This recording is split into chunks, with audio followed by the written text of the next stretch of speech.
Di sebuah desa kecil yang tenang dan dikelilingi perbukitan hijau, hiduplah seorang pemuda bernama Aksa.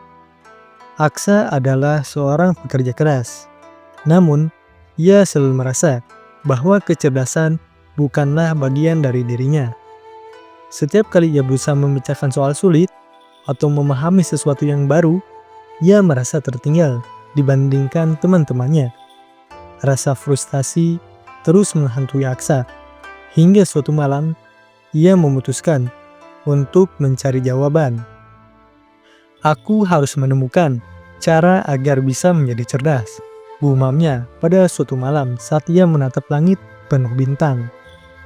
Keesokan harinya, Aksa mendengar kabar tentang seorang lelaki tua bernama Pajati yang tinggal di pinggir hutan. Pajati terkenal sebagai orang yang paling cerdas di desa mereka. Banyak orang datang kepadanya untuk meminta nasihat. Aksa merasa inilah saat yang tepat untuk mencari jawaban. Dengan penuh semangat, ia berjalan menuju hutan dan menemukan Pajati sedang duduk di bawah pohon besar, membaca sebuah buku tua. "Pajati," sapa Aksa penuh hormat. "Saya ingin tahu, apa rahasia menjadi cerdas seperti Anda?" Pajati tersenyum lembut, menutup bukunya, lalu berkata, "Anak muda, kecerdasan bukanlah soal mengetahui semua jawaban, tetapi tentang terus belajar dan menanyakan pertanyaan yang tepat. Ada 3 hal yang harus kau pahami jika ingin menjadi cerdas." Aksa mendengarkan dengan penuh perhatian. Pajati kemudian memberikan 3 petunjuk yang akan mengubah hidup Aksa selamanya. Pertama, rasa ingin tahu seperti air mengalir. Pajati membawa Aksa ke tepi sebuah sungai yang jernih.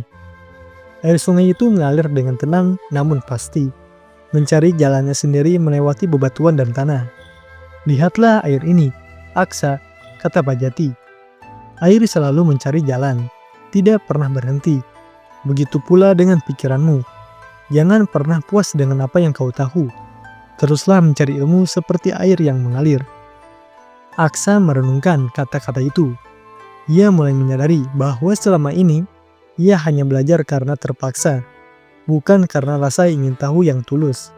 Sejak saat itu, ia mulai membaca buku apa saja yang bisa ia temukan, mendengarkan cerita dari orang-orang tua di desa, dan tak malu bertanya ketika ada hal yang tidak ia pahami. Ia menemukan bahwa semakin banyaknya belajar, semakin banyak pula hal yang belum ia ketahui.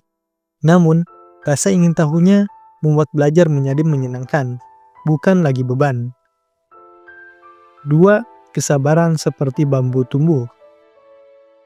Beberapa hari kemudian, Pajati mengajak Aksa ke sebuah ladang bambu.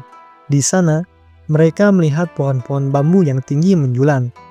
Pajati memetik sebatang bambu muda dan berkata, "Tahukah kamu, bambu ini butuh waktu bertahun-tahun untuk menumbuhkan akarnya sebelum akhirnya tumbuh tinggi." Kesabaran adalah kunci kecerdasan. Jangan terburu-buru ingin tahu segalanya. Nikmati prosesnya. Aksa mengangguk.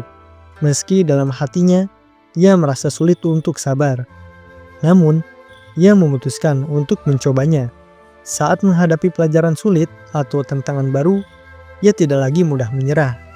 Ia mengulang-ulang pelajaran, mencoba berbagai cara untuk memahaminya, dan tetap tenang meskipun hasilnya tidak langsung terlihat. Perlahan, Aksa mulai menyadari bahwa kesabaran membuahkan hasil. Apa yang dulu tampak rumit kini menjadi lebih jelas, dan ia pun merasa lebih percaya diri dalam menghadapi tantangan baru. Ketiga, kebijaksanaan seperti cermin. Di kesempatan lain, Pajati memberikan Aksa sebuah cermin kecil. "Lihatlah ke dalam cermin ini," katanya. "Kecerdasan sejati adalah mengenal dirimu sendiri. Ketahui kekuatan dan kelemahanmu. Jangan takut mengakui kesalahan, karena dari sanalah kau akan belajar." Aksa memandang bayangannya di cermin dengan perasaan campur aduk. Selama ini, ia sering merasa minder dan tidak percaya diri. Namun, kata-kata Pajati membuatnya sadar bahwa ia harus menerima dirinya apa adanya. Sejak hari itu, Aksa mulai rutin merenung tiap malam. Ia mencatat apa yang telah ia pelajari, apa yang ia lakukan dengan baik, dan hal-hal yang perlu ia perbaiki.